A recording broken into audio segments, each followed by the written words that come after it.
So today I'm going to be talking about Shelby Oaks. It is a 2025 theatrical release that came out on October 24th. This is a psychological thriller horror / B movie according to IMDb, and it is 1 hour and 31 minutes long. Rated R for violent content, gore, suicide, and language. Okay, so this was written and directed by Chris Stuckman, who is a YouTuber and film critic. I am completely unfamiliar with his channel. Just gonna go ahead and get that out of the way. I have never watched Chris Stuckman. I don't know anything about his channel, really. I've never seen him in anything. I'm not a fan, okay? Not that I hate him or anything. I don't know anything about him. Okay, so the actors in this, we have Sarah Dunn as Riley. She had bit parts in Renfeld and Where the Crawdads Sing.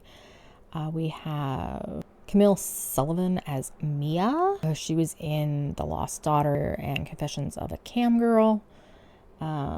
She's also had small parts in a couple of like CW shows and Man in the High Castle, some things like that.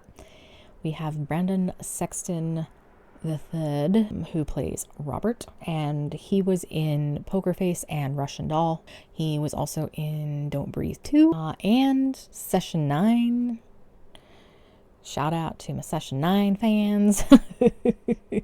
And he was also in the US version of Life on Mars. We have Charlie Talbert as Wilson Miles, and he was in Megalopolis, Lisa Frankenstein, and also in Where the Crawdads Sing.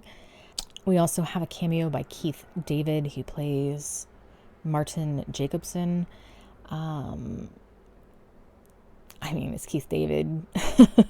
He's been around for so long.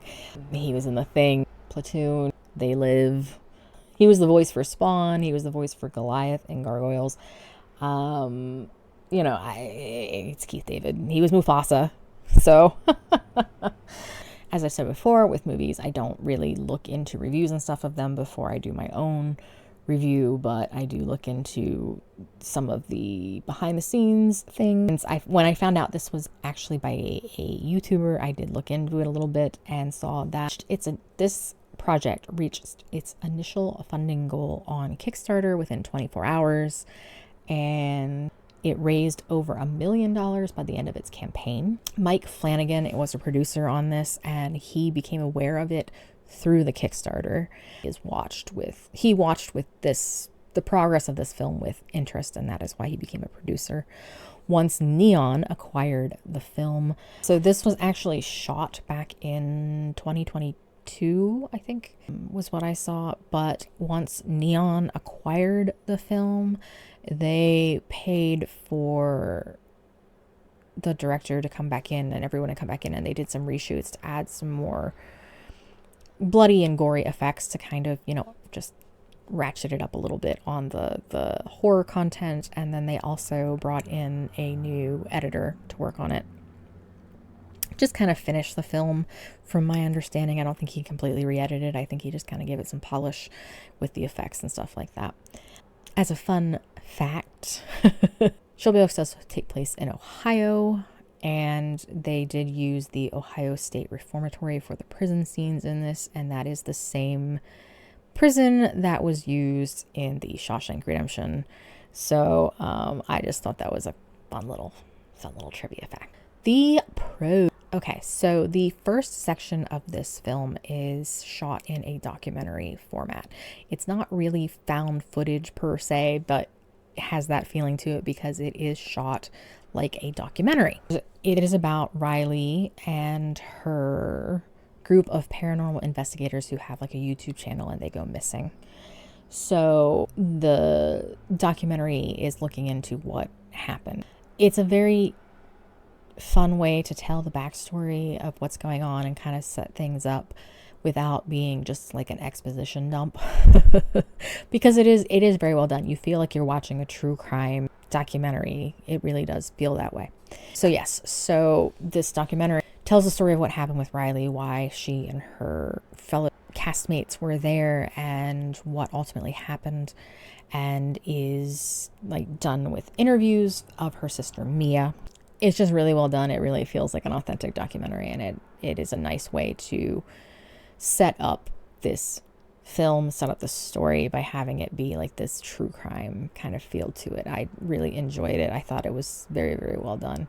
If you know me at all, I love found footage kind of stuff, and I love things like this where it's like, you know, set up to feel more real. And so I really, really enjoyed that part of the movie. I think that the setting of this and the filming locations were all utilized very well. The way that things are shot, the locations that are used, everything that is put together, I feel like really makes it feel like Shelby Oaks is a real place. Even if the prison scenes did take me out a little bit, because I am very familiar with the Ohio State Reformatory, I feel like overall it didn't really necessarily hurt the film, because I feel like they did a really good job with, like I said, creating this town and this story. It has really good atmosphere, and it feels like it's an actual real place. The lore and the background are very well done. There's a lot of thought put into the story of Riley, but also everything that informs that story. There's definitely some cliches, but I don't think they're overused to a point where it makes it feel too generic or like, you know, too predictable, I guess. In some ways, it definitely, it uses cliches, but it tries to be its own thing, and it has its own mythology to it. I think it's a really good thing that Neon paid for them to go back and reshoot some of the gorier scenes. I think that they were really effectively done. I think that without that, it would have been a little lacking in the not shock value, but like the visual aesthetic of it, I think would have suffered a little bit if they didn't have those pops of these gory scenes that really, for the most part, kind of come out of nowhere in some ways. And I think that they really add another layer to it. So I think it's really good that Neon recognized that and provided that for them to go back in and, you know, reshoot things and give this movie just that much more. The other thing that I really enjoyed about this is that they stuck the landing. Like I said, there is some cliches, and the story is kind of predictable in some ways, but a lot of times when you have a story like this and you get to the parts that are a little bit more crazy, they pull back and force in like a happy ending, or they'll use a weird Deus Ex Machina device or something and end up going with a very safe ending, one that will make audiences happy. And they did not do that with this. They ended the story properly. The closing point of the story is where it was supposed to go, even if it is a little nutty. So I appreciate that. I think that more movies need to do that. So I definitely appreciate that they did that with this. As far as the cons, so the acting in this is a bit stiff. None of these actors are, except for Keith David, are, really seasoned actors, and I think that kind of shows. Additionally, Chris Stuckman is not a seasoned director, and I think that is kind of apparent because some of the acting is kind of stiff in this, along with some of the direction. That is not helped by the fact that some of the dialogue in this is just not good. Dialogue is tough, right? We all know this. Anyone who has tried to write dialogue knows dialogue is hard. But there is at least one part in this in particular where Mia is telling a story about something that happened to her and her sister as a child, and people do not talk like that. It really can bring you out of the story because people just don't talk like that. They do not converse in that way, and it just really, it's not good.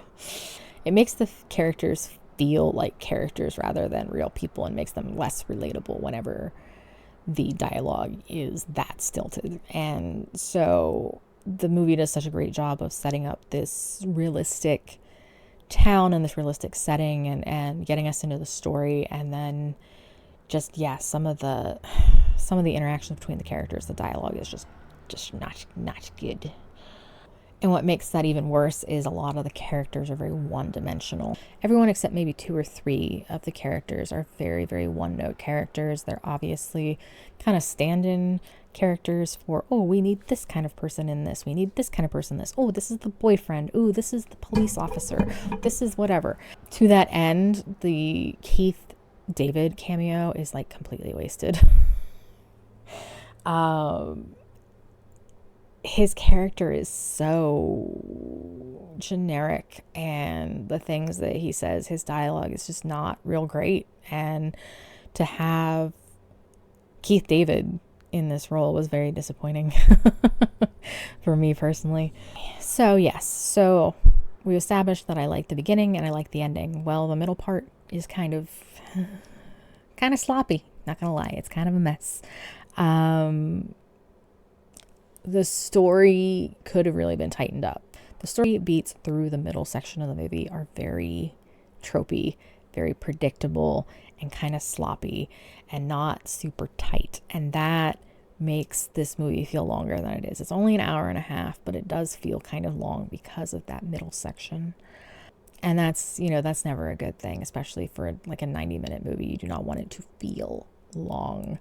The effects, I mentioned the blood and gore effects that Neon paid to have redone, those are really well done. There are other effects in this that could have used some refining, in my opinion. They're just kind of murky and obviously low budget, and that doesn't necessarily kill the enjoyment of the film, but I think if you could have had more consistency in the effects across the board, it would have served the movie better.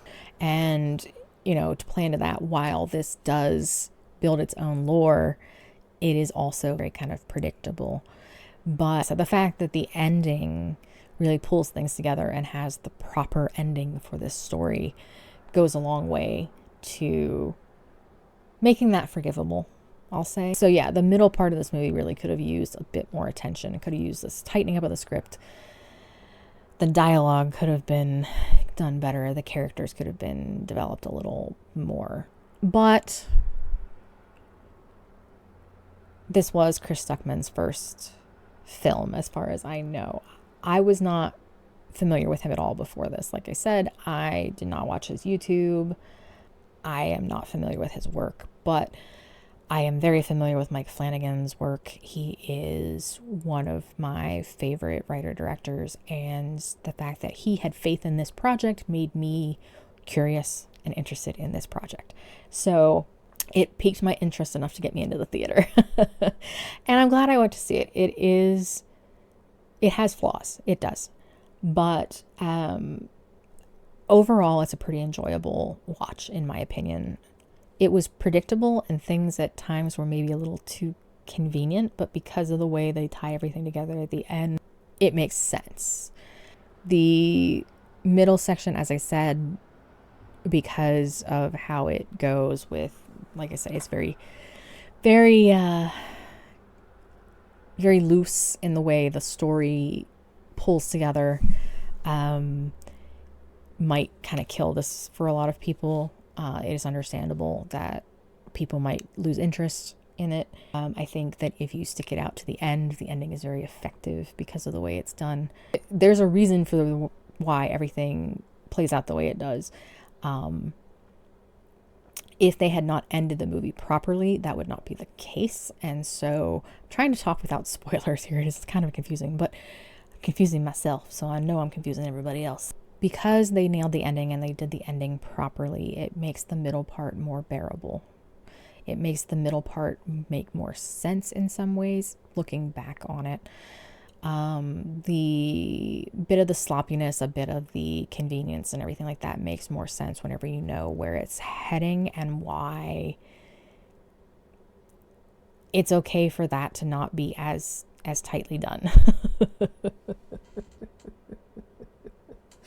So overall, I really liked this one. I thought that, it's a very, very promising start for Chris Stuckman. I think if he can adapt, if he can make some changes in the future. You know, dialogue is hard. Tighten that up, maybe tighten up some of the stories and stuff. The lack of character development, the dialogue, this is all stuff that can be learned, that can be taught. Even the relying too heavily on genre tropes is something that is very common at first whenever you're writing something. Whenever you get into writing, you are going to have bad dialogue. You are going to have bad characters. You are going to have some predictability and cliches and tropes. And that is just part of the process of learning how to write and how to make film, or how to make a story in, you know, a narrative, how to do a narrative. Anytime you are writing a story, whether it be for film, for a novel, anything like that, anytime you do these things, you are going to have a learning curve to them. There's enough potential in this film that I think that Stuckman could have a very good career in film should he decide to make more movies. All the cons on this list, in my opinion, can be fixed with experience. So I'm going to keep an eye on Chris Stuckman as far as his film experience. If he decides to make another movie, I will check it out. Everything that is in this that works against it can be fixed with experience and with just doing more. I think there is some natural skill there that will help him to make some really good stuff if he decides to continue to make movies. So nice to see another person who is, you know, a YouTuber making a good movie. This is by no means like the Philippou brothers Talk to Me as far as how good it is, but this is a very, very good first effort, in my opinion, for a film. I'm always willing to support content creators whenever they decide to branch out and try something like this. And so, you know, in this instance, I think it paid off well. I think that Stuckman did a good job. I think that is probably about it for this one. Thank you guys so much for watching. I really appreciate you stopping by and hanging out with me today. And I hope that I will see you in the next one. Thanks.